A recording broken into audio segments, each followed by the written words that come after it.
मुख्यमंत्री पुष्कर सिंह धामी ने स्वतंत्रता दिवस से पहले हर घर तिरंगा अभियान के तहत आज देहरादून में अपने आधिकारिक आवास पर तिरंगा फहराया। साथ ही मुख्यमंत्री ने सेल्फी लेकर उसे केंद्रीय संस्कृति मंत्रालय की साइट पर भी अपलोड किया, जिसके लिए सर्टिफिकेट भी जारी किया गया।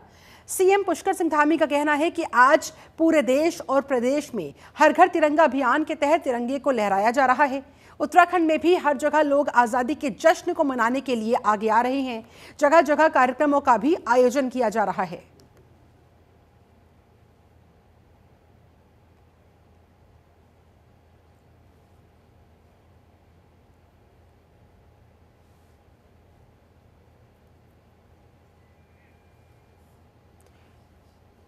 तो तस्वीरें देखिए आपके सामने, जिस समय मुख्यमंत्री पुष्कर सिंह धामी ने अपने आवास पर तिरंगा झंडा फहराया।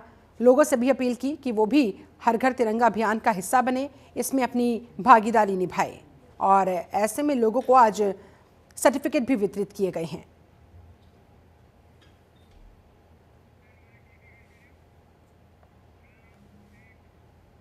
वहीं देहरादून में सीएम धामी ने स्वच्छता अपनाओ बीमारी भगाओ अभियान का शुभारंभ किया और नगर निगम की सफाई गाड़ियों को हरी झंडी दिखाकर 13 जिलों के लिए रवाना किया गया। इसके अलावा सड़क पर झाड़ू लगाकर खुद ही लोगों को ये संदेश देने का काम सीएम धामी की तरफ से किया गया है। स्वच्छता का संदेश दिया गया है। ये अपील लोगों से की गई है कि वो भी अपने घरों के आसपास साफ सफाई का ध्यान रखें। मुख्यमंत्री पुष्कर सिंह धामी ने इस दौरान कहा कि स्वच्छता का अभियान सभी सार्वजनिक स्थानों पर विशेष अभियान के तौर पर चलाया गया है। पर्यावरण के प्रति और संरक्षण के लिए पीएम मोदी ने एक पेड़ मां के नाम का जो संदेश पूरे देश में दिया है, उसी के अंतर्गत प्रदेश में एक पेड़ मां के नाम पर लगाए जाने का काम तेजी से चलेगा। सभी स्वच्छता अभियान में सहभागी बने, स्वच्छ प्रदेश बनाने में अपना योगदान दें।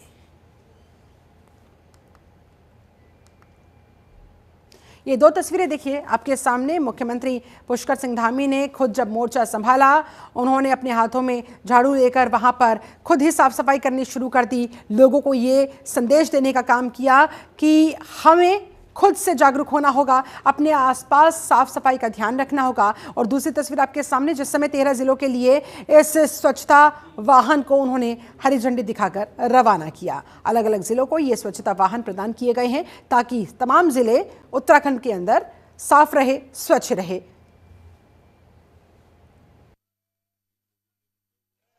स्वच्छता का अभियान सभी सार्वजनिक स्थानों पर, नालों पर, महापुरुषों की मूर्तियां, अन्य मूर्तियां, जो भी हमारे सार्वजनिक स्थान है उस पर सफाई का विशेष अभियान चलाया गया है। पर्यावरण के प्रति संरक्षण के लिए जो आदरणीय प्रधानमंत्री जी ने एक पेड़ मां के नाम का जो संदेश पूरे राष्ट्र के लिए दिया है, उसके अंतर्गत पूरे प्रदेश के अंदर एक पेड़ मां के नाम लगाए जाने का काम तेजी से चलेगा। और मैं तो ये कहूँगा कि चूँकि आज हमने 13 सफाई वाहन भी पूरे प्रदेश के अंदर अलग अलग स्थानों के लिए आज यहाँ से भेजे हैं, वह भी स्वच्छता के अभियान में चलेंगे। सभी स्वच्छता के अभियान में सहभागी बने और स्वच्छ परिवेश, स्वच्छ प्रदेश बनाने में अपना योगदान दें। वो शाम को बोलेंगे। देखिए, विभाजन विभीषिका चूँकि देश की आज़ादी के ठीक एक दिन पहले का दिन है, जिस दिन करोड़ों की संख्या में नरसंहार हुआ, लोगों को अपने बसे बसाए घर छोड़कर आना पड़ा, तमाम मानवीय जो उत्पीड़नाएं हो सकती हैं ज़्यादा से ज़्यादा, वो उस समय के लोगों ने उसके लिए अपने को बलिदान किया। उसी के कारण हम सबको आज़ादी मिली है। इसलिए आज के दिवस पर मैं उन सब जिन्होंने देश की आज़ादी में विभाजन विभीषिका का दंश झेला है, उन सबको भी मैं आज नमन करता हूँ। वहीं गढ़वाल लोकसभा सीट का इलाका पर्वतीय और वनों से घिरा हुआ है। कई क्षेत्र अभी भी ऐसे हैं जो अब तक सड़क मार्ग से जुड़ नहीं पाए हैं। ऐसी कई सारी सड़कें पौड़ी, टिहरी और चमोली में वन भूमि में आने की वजह से बन नहीं पा रही है। उन्हें वन विभाग स्वीकृति ना मिलने की वजह से, यानी कि वन विभाग की तरफ से एनओसी क्लियरेंस ना मिलने की वजह से वहां पर मामला अटका हुआ है। इन सड़कों के निर्माण में अड़चनें पैदा हो रही है। लेकिन आज सांसद अनिल बलूनी ने इन सड़कों की वन स्वीकृति दिलवाने के लिए केंद्रीय वन मंत्री भूपेंद्र यादव से मुलाकात की, इस पर चर्चा की, इनका रास्ता निकालने पर विचार विमर्श किया गया। सालों से लंबित 200 से ज्यादा ऐसी सड़कें हैं, ऐसे मार्ग हैं जो कि स्वीकृति के लिए इंतजार कर रही थी। स्वीकृति के लिए केंद्रीय वन और पर्यावरण मंत्री भूपेंद्र यादव के साथ अनिल बलूनी ने मुलाकात की। इस मुलाकात के दौरान इसी मुद्दे पर बात की। इस दौरान उन्होंने केंद्रीय मंत्री को इन सड़कों के संबंध में सारी डिटेल में जानकारी दी। केंद्रीय मंत्री भूपेंद्र यादव ने जिसके बाद कहा कि पर्वतीय क्षेत्र में सड़क मार्गों की आवश्यकता पर संज्ञान लेते हुए तत्काल आपत्तियों के निस्तारण और स्वीकृत की प्रक्रिया हेतु कार्रवाई होनी चाहिए। इस दिशा में काम आगे बढ़ना चाहिए। उन्होंने ये भी कहा कि इन सड़कों के लिए जिस तरह की अनुमति चाहिए होगी, विभाग प्रदेश की हर संभव मदद करने के लिए तैयार है।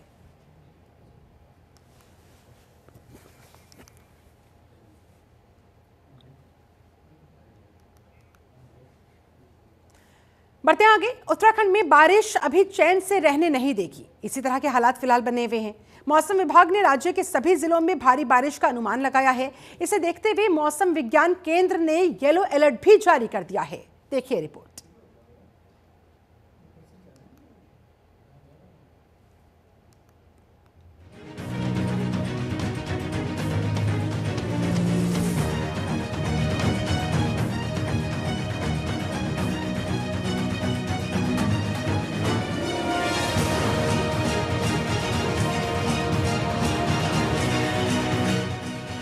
आसमानी दहाड़, थर्रा उठे पहाड़। देवभूमि में बारिश बेलगाम, रहे सावधान। फटा आसमान, जमीन पर त्राहिमाम। आफत की तबाही, कैसे हो आवाजाही। उत्तराखंड में मानसून के बादल जमकर बरस रहे हैं। आज पूरे उत्तराखंड को बादल भिगोएंगे। मौसम विज्ञान केंद्र ने जो अनुमान जारी किया है, उसके अनुसार उत्तरकाशी से लेकर पिथौरागढ़ तक भारी बारिश होगी। इस दौरान बादल भी जोरदार ढंग से गरजेंगे। बिजली चमकने का अलर्ट भी जारी किया गया है। कहां-कहां बारिश का अलर्ट? उत्तरकाशी, चमोली, रुद्रप्रयाग, देहरादून, बागेश्वर, हरिद्वार, अल्मोड़ा, चंपावत, नैनीताल, उधम सिंह नगर, टिहरी, पौड़ी। मौसम विज्ञान केंद्र के अनुसार उत्तराखंड के उत्तरकाशी, चमोली, रुद्रप्रयाग, देहरादून और बागेश्वर जिलों में कहीं-कहीं बादलों की जोरदार गर्जना और बिजली चमकने के साथ ही भारी बारिश होगी। इसके साथ ही टिहरी गढ़वाल, पौड़ी गढ़वाल, हरिद्वार, पिथौरागढ़, अल्मोड़ा, चंपावत, नैनीताल और उधम सिंह नगर जिलों में बादलों की गरज और बिजली चमकने के साथ ही बारिश की तेज बौछारें पड़ेंगी। इसके साथ ही मौसम विभाग ने संवेदनशील इलाकों में कहीं-कहीं हल्के से मध्यम भूस्खलन की आशंका जताई है। भूस्खलन से नेशनल हाईवे और राजमार्गों पर कटान भी हो सकता है। मौसम विभाग का अनुमान है कि बारिश, लैंडस्लाइड, जलभराव की वजह से कहीं-कहीं कुछ दिनों के लिए बिजली और पानी जैसी मूलभूत चीजों की आपूर्ति प्रभावित हो सकती है। मौसम विभाग ने बिजली चमकने की स्थिति में सावधान रहने को कहा।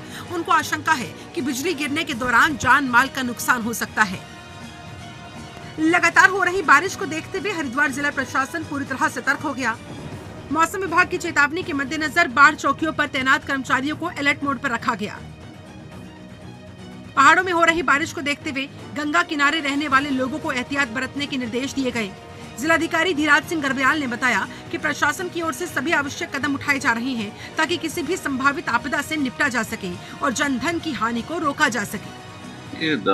अभी तक इस बीच में जो बारिश हुई है और इस बारिश की वजह से जितना नुकसान हुआ है, खासकर नदी क्षेत्र में जहाँ से नदी बह के जा रही है, और इसमें मिटिगेशन के अंतर्गत तात्कालिक रूप से जो कार्रवाई करनी थी, उसमें सिंचाई विभाग के द्वारा जितने स्थलों के लिए अपना प्रस्ताव भेजा था, उसमें हम लोगों ने स्वीकृति दे दी है।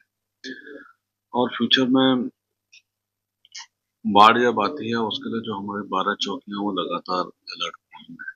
और जब जब पर्वतीय क्षेत्रों में बारिश होती है उसकी सूचना जब हम लोग को मिलती है, तो जितने नदी के किनारे जितने भी क्षेत्र में रह रहे हैं लोग, उनको हम पूरा एक अलर्ट करते हैं पुलिस के माध्यम से, प्रशासन के माध्यम से।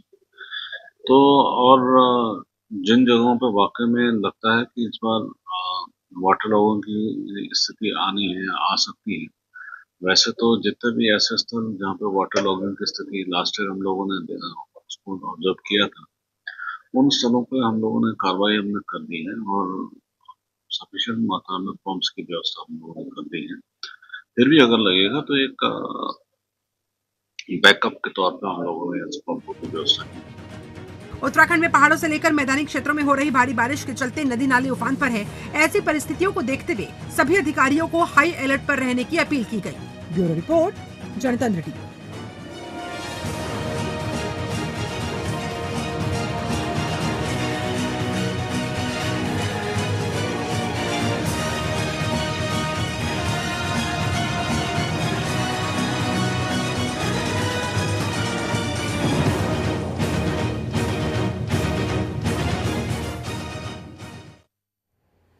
वहीं 15 अगस्त से पहले बीजेपी हर घर तिरंगा अभियान चला रही है। आज बीजेपी के प्रदेश प्रभारी दुष्यंत गौतम ने हरिद्वार के कनखल पहुंचकर लोगों को तिरंगा झंडा वितरित किया। बीजेपी विधायक मदन कौशिक और अन्य बीजेपी नेताओं के साथ साथ वहां पर भाजपाइयों ने घरों में, दुकानों में तिरंगे झंडे लगाए, लोगों से झंडा लगाने की अपील की। ये झंडे उन्हें वितरित किए गए और दुष्यंत गौतम ने इस दौरान कहा कि स्वतंत्रता दिवस पर तिरंगा झंडा लगाकर हम राष्ट्र के प्रति अपना कर्तव्य निभा सकते हैं।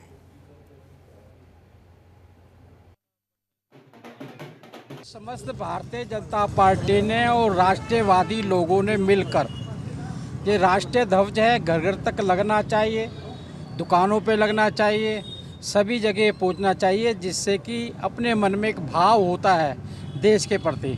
आज हम देख रहे हैं ओलंपिक में हमें गोल्ड मेडल नहीं मिला तो हमारा ध्वज नहीं फहराया। बड़ा दुख है पूरे देश को, लेकिन उसकी भरपाई हम ध्वज द्वारा अपने घर पे भी लगाएंगे, मन में भाव पैदा होगा। देश हमेशा सब कुछ हमें देता है, हमें भी कुछ देना सीखना चाहिए। इसलिए एक जज्बा पैदा करने के लिए हम लोगों को ध्वज दे रहे हैं। दुकान पे हमारी तरफ से लगाएंगे और घर में पड़ोस में खरीद कर वो खुद लगवाएंगे। वहीं जोशीमठ में बीजेपी मंडल के कार्यकर्ताओं ने 15 अगस्त से पहले हर घर तिरंगा के अभियान को सफलपूर्वक मनाया। इस मौके पर बीजेपी मंडल के सभी कार्यकर्ताओं ने तिरंगा संदेश यात्रा को भव्य और सफल बनाया। साथ ही साथ तिरंगा बाइक रैली भी निकाली गई।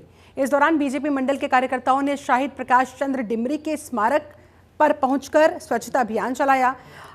इसके अलावा बता दें आपको, इस अवसर पर जोशीमठ मंडल के कार्यकर्ताओं ने शहीद प्रकाश चंद्र डिमरी को इस खास मौके पर माल्यार्पण अर्पित किया, पुष्पांजलि अर्पित की।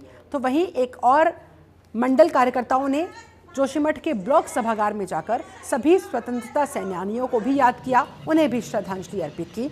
शहीदों के परिजनों को इस दौरान सम्मानित भी वहां पर किया गया।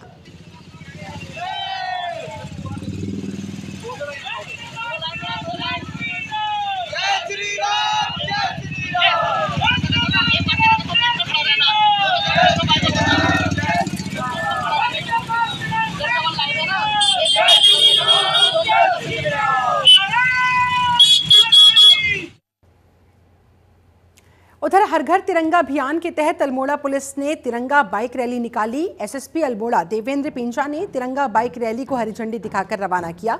हाथों में तिरंगा थामे देशभक्ति के नारों के साथ और पुलिसकर्मी वहां पर मौजूद थे, अधिकारी वहां पर मौजूद थे। तिरंगा बाइक रैली में सबने हिस्सा लिया। पुलिस कार्यालय अल्मोड़ा से शुरू हुई तिरंगा बाइक रैली माल रोड, लक्ष्मेश्वर, लोअर माल रोड और पांडे खोला होते हुए रघुनाथ सिटी मॉल पर पहुंची, जहां पर रैली का समापन किया गया।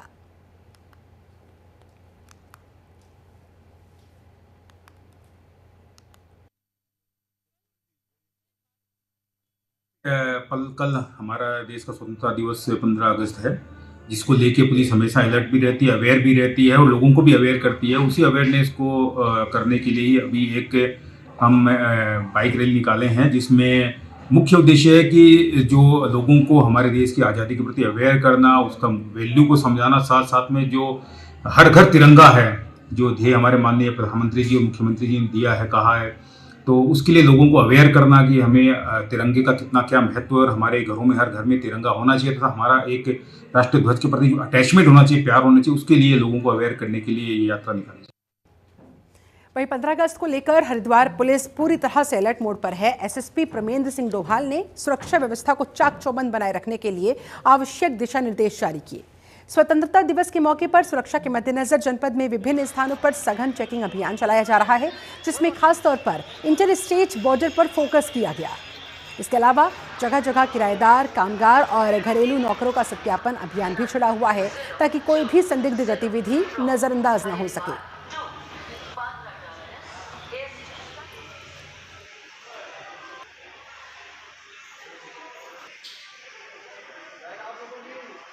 तो स्वतंत्रता दिवस को लेकर हरिद्वार पुलिस भी पूरी तरह से एक्टिव नजर आ रही है। ये देखिए डॉग टीम के साथ वहां पर पुलिस ने ये सघन चेकिंग अभियान चलाया। इंटर स्टेट बॉर्डर्स पर खास तौर पर पैनी नजर पुलिस की बनी हुई है। सभी जितने भी हमारे ऐसे स्थान हैं जहाँ पर जो पब्लिक प्लेसेस हैं, रेलवे स्टेशन हैं, जो भी महत्वपूर्ण इंस्टॉलेशन हैं, उसमें किसी प्रकार की कोई भी संदिग्ध गतिविधि अगर प्रकाश में आती है उसमें तत्काल कार्रवाई के हम लोगों के द्वारा निर्देश जारी किए जाते रहे हैं। इसी क्रम में हमारे जो डॉग स्क्वाड है, हमारे BDS की टीम है, इसके साथ साथ थाना प्रभारी जो व्यक्तिगत हमारे जो सत्यापन का अभियान है उसको अभी व्यक्तिगत तौर पर देखेंगे, चलाएंगे और बहुत ही सघन जो हमारे सत्यापन अभियान के लिए इनको सभी को बताया जा चुका है। साथ में जो हमारे भीड़-भाड़ वाले इलाके हैं, खासकर रेलवे स्टेशन, बस स्टेशन, इसके साथ साथ जो भी महत्वपूर्ण जो विटल जो हमारे इंस्टॉलेशंस हैं, उसके पास भी लगातार जो भी हमारे को भी संदिग्ध गतिविधियाँ अगर पाई जाती हैं, उसके निरीक्षण के लिए और उसके साथ-साथ उन गतिविधियों के रोकथाम के लिए जो भी हमारे यूनिट्स हैं, उसको पहले ही महती तौर पे बताया जा चुका है कि वो इसमें प्रॉम्प्ट एक्शन के साथ-साथ कार्रवाई करेंगे और इस क्रम में हमारे सभी अधिकारी, सभी कर्मचारियों को एक यूनिट के तौर पर सभी को निर्देशित किया। वहीं कोरोना वायरस महामारी के बाद लोगों की मानसिक स्थिति पर गहरा प्रभाव पड़ा है। इसके चलते कई प्रकार की बीमारियां सामने आई है। बढ़ती हुई बीमारियों को ध्यान में रखते हुए हरिद्वार में मानसिक रोगियों के लिए एक विशेष होम्योपैथिक ओपीडी की भी शुरुआत की गई, जिसे रुड़की में संचालित किया जा रहा है। इस ओपीडी में मानसिक रोगों का होम्योपैथिक विभाग द्वारा इलाज किया जाता है। जिला होम्योपैथिक चिकित्सा अधिकारी विकास ठाकुर के मुताबिक होम्योपैथी बहुत सारी बीमारियों का इलाज है। तनाव में होने वाले अलग अलग लक्षणों के लिए अलग अलग तरह की दवाइयां दी जाती हैं और उससे खास फायदा होता है। जग जाहिर हो गया है ये कि सभी, चाहे बच्चे हों, चाहे बड़े हों, वृद्ध हों, क्योंकि सब लोग 2 साल लगभग पैक्ड रहे हैं, तो उसके बाद से बच्चे स्कूल नहीं गए हैं, तो उसके बाद से कुछ मानसिक रोग कहें उन्हें या कुछ मानसिक जो अवस्थाएं हैं वो सबके साथ बहुत कॉमनली आ गई हैं। जैसे एक एंजाइटी पहले भी होती थी, बच्चों में भी होती थी, लेकिन अब ये थोड़ा-सा उसका उच्चीकृत रूप हो गया है। जैसे एंजाइटी न्यूरोसिस में आ गए हैं, बच्चों को बहुत ज़्यादा एंजाइटी हो गई है, नई चीज़ों को ट्राई नहीं करना चाहते हैं, स्कूल में नहीं जाना चाहते हैं क्योंकि स्कूल बहुत दिन तक बंद रहे। कुछ बुजुर्ग लोग हैं, उनमें ये एंजाइटी की प्रॉब्लम्स काफ़ी ज़्यादा हैं। कुछ बच्चों में यही एंजाइटी की प्रॉब्लम्स बढ़ते-बढ़ते वो ओसीडी उनमें क्रिएट हो गया है। तो ओसीडी जैसी समस्याएँ ऑब्सेसिव कंपल्सिव डिसऑर्डर है, जिसमें चाहे बच्चे हों या बड़े हों, कुछ को थॉट्स की ओसीडी हो जाती है, कुछ को जो है सफाई को लेके ओसीडी हो जाती है कि उनको लगता रहता है हर समय कि गंदा है तो साफ करते रहते हैं, हाथ साफ करते रहते हैं, जगह साफ करते रहते हैं। तो इस प्रकार की कुछ परेशानियाँ आ गई हैं बहुत कॉमनली। उधर उत्तराखंड के श्रीनगर गढ़वाल में भीषण हादसा होने की जानकारी है। पानी के बेकाबू टैंकर ने होटल के बाहर बैठी हुई महाराष्ट्र की महिला श्रद्धालुओं को रौंद दिया है। इस हादसे में 2 महिलाओं की मौत हो गई, 3 महिलाएं घायल हो गई हैं। महाराष्ट्र की इन महिला श्रद्धालुओं का दल दरअसल बद्रीनाथ दर्शन करके वापस लौट रहा था और श्रीनगर गढ़वाल में श्रीकोट के होटल में रुका हुआ था। जानकारी के अनुसार हादसा बद्रीनाथ हाईवे पर श्रीकोट गंगा नाली में हुआ। ये हमारे 4 धाम यात्री हैं जो महाराष्ट्र के निवासी हैं और ये लोग 4 धाम की यात्रा करके यहाँ श्रीकोट में एक हॉस्पिटल में रुके हुए थे और ये होटल में रुके हुए थे और होटल के बाहर ये लोग वेट कर रहे थे खाने का। और इस बीच में एक अनियंत्रित ट्रक जो है उससे दुर्घटना हुई है, जिसमें 2 महिलाओं की तो ऑन स्पॉट डेथ हो गई है और 3 अन्य मरीज जो है वो हमारे यहाँ घायल अवस्था में आए हैं और उन तीनों की कंडीशन स्टेबल। हमारी इमरजेंसी की टीम और बाकी सर्जन्स, ऑर्थोपेडिक सर्जन्स वगैरह पूरी टीम हमारी लगी हुई है तत्परता से और फर्स्ट एड दे दिया जा चुका है।